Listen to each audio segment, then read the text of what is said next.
बिहार के बाद अब बंगाल की बारी। एनडीए की मीटिंग में पीएम मोदी ने दिया जीत का मंत्र। हरियाणा, दिल्ली, बिहार, महाराष्ट्र जैसे राज्यों में जीत का परचम लहराने के बाद अब भारतीय जनता पार्टी ने कर ली है बिहार में जीत का झंडा लहराने की तैयारी। जी हां, दरअसल आपके लिए बता दें कि आज प्रधानमंत्री नरेंद्र मोदी ने एनडीए के सांसदों को एक बैठक में, यानी कि आज एनडीए के सांसदों की बैठक हुई प्रधानमंत्री नरेंद्र मोदी के साथ, जिसमें पीएम मोदी ने अपने सांसदों के लिए दिया है जीत का मंत्र। पीएम मोदी को बिहार की जीत पर सम्मानित किया गया एनडीए के सांसदों के द्वारा। और इसी बैठक में प्रधानमंत्री नरेंद्र मोदी ने जहां एक तरफ बिहार की जीत को लेकर सांसदों का स्वागत किया, उनका आभार किया और कहा कि बिहार की जीत हमारी है, अब बंगाल की बारी है। इन तमाम नारों से सांसदों ने प्रधानमंत्री नरेंद्र मोदी का स्वागत किया।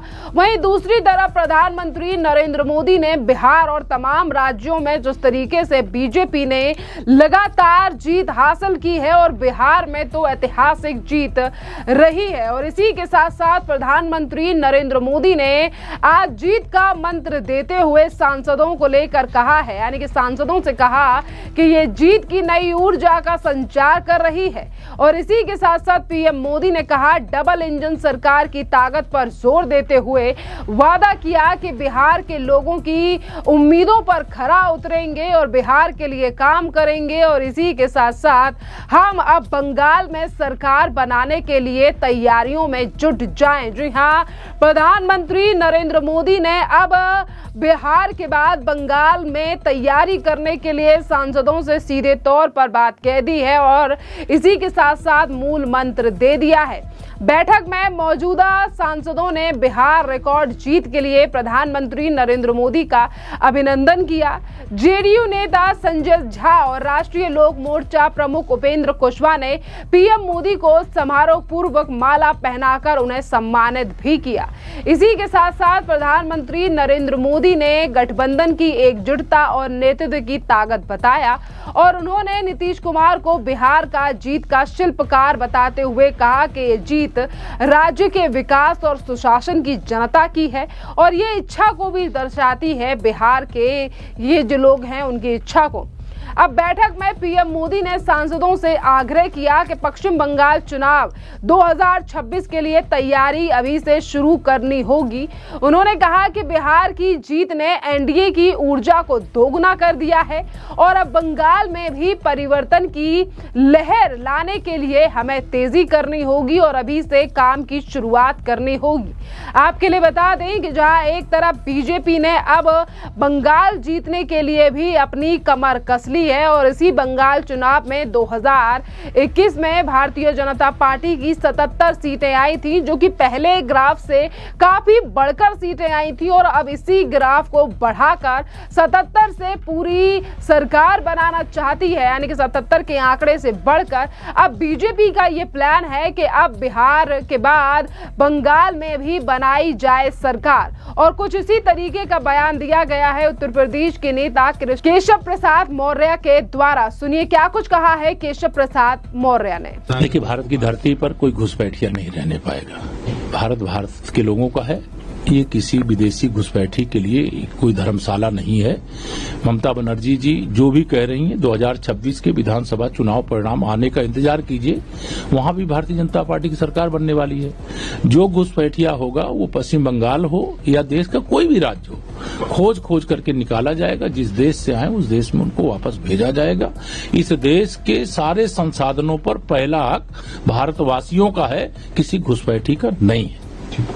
आपने केशव प्रसाद मौर्य का बयान सुना। उन्होंने सीधे तौर पर कहा है कि बंगाल में भी बनेगी भारतीय जनता पार्टी की सरकार। और इसी के साथ साथ आपके लिए बता दें कि आज बंगाल में बीजेपी की सरकार को बनाने को लेकर सिर्फ बीजेपी के नेता ही नहीं बल्कि एनडीए के नेता भी बीजेपी के साथ नजर आ रहे हैं। इसी के साथ साथ जेडीयू के नेता राजीव रंजन ने ममता बनर्जी और टीएमसी के लोगों का उस बयान और उस आरोप पर जवाब दिया जिसमें टीएमसी के लोग ये कहते हैं कि केंद्र सरकार यानी कि बीजेपी बंगालियों से नफरत करती है। सुनिए क्या कुछ कहा है राजीव रंजन ने। देखिए, भारतीय जनता पार्टी या राष्ट्रीय जनतांत्रिक गठबंधन कोई भी इस बात को भूल नहीं सकता है कि इस देश की आजादी को हासिल करने में पश्चिम बंगाल या अविभाजित बंगाल की एक बहुत ही बड़ी भूमिका रही है। क्रांतिकारियों के उत्सर्ग, बलिदान और उनके त्याग और समर्पण की जो कहानियां हैं, उन्होंने हिंदुस्तान की आजादी का इतिहास रचा है। लेकिन सबसे बड़ा सवाल क्या है कि ये कहना कि बंगालियों से हमें नफरत है, तो फिर पश्चिम बंगाल में भारतीय जनता पार्टी इतनी बड़ी पार्टी नहीं बन जाती। अगर बंगालियों का जन समर्थन नहीं मिलता तो इतनी बड़ी संख्या में वहां सांसद जीत कर नहीं आते, इतनी बड़ी संख्या में विधायक जीत कर नहीं आते। राजीव रंजन ने अपने वीडियो के अपने बयान में बताया कि जैसा ममता बनर्जी या टीएमसी आरोप लगाती हैं कि बंगाली लोग बीजेपी या प्रधानमंत्री नरेंद्र मोदी से नफरत करते हैं, तो ऐसा नहीं है, क्योंकि जितनी ज्यादा सीटें और सांसद बंगाली लोगों ने पश्चिम बंगाल में बीजेपी को दी है, ये दर्शा रहा है कि कितना प्यार और प्रेम है और कोई भी डरता नहीं है और ना ही तो किसी को किसी से नफरत है। इसी के साथ साथ देखिए, एक तरफ बीजेपी की तैयारी पश्चिम बंगाल को जीतने की, वहीं दूसरी तरफ एसआईआर को लेकर और तमाम मुद्दों पर लगातार केंद्र सरकार और चुनाव आयोग पर सवाल उठाने वाली ममता बनर्जी के लिए भी ये खतरे की घंटी है। जिस तरीके से बीजेपी और एनडीए और प्रधानमंत्री नरेंद्र मोदी ने जीतने के लिए अभी से तमाम तैयारियां शुरू कर दी हैं, और ये ममता बनर्जी के लिए खतरे की घंटी इसीलिए भी है क्योंकि पिछले महीने नवंबर में बिहार विधानसभा चुनाव में एनडीए ने इतिहास रचा। कुल 243 सीटों में से 222 सीटें जीतकर एनडीए ने महागठबंधन को धूल चटा दी। बीजेपी को 89 और जेडीयू को 85 सीटें मिली और वोटिंग में भी रिकॉर्ड यानी कि 67% भारतीय जनता पार्टी को वोट पड़ा, जिसमें महिलाओं का योगदान 71% रहा। और वहीं दूसरी तरफ अगर हम बात करें तो देखिए, 20 नवंबर को नीतीश कुमार ने 10वीं बार बिहार के मुख्यमंत्री पद की शपथ ली और वहां पर प्रधानमंत्री नरेंद्र मोदी भी मौजूद थे। अब सवाल यह है कि क्यों बंगाल ही क्यों? 2026 में बंगाल विधानसभा चुनाव होने हैं।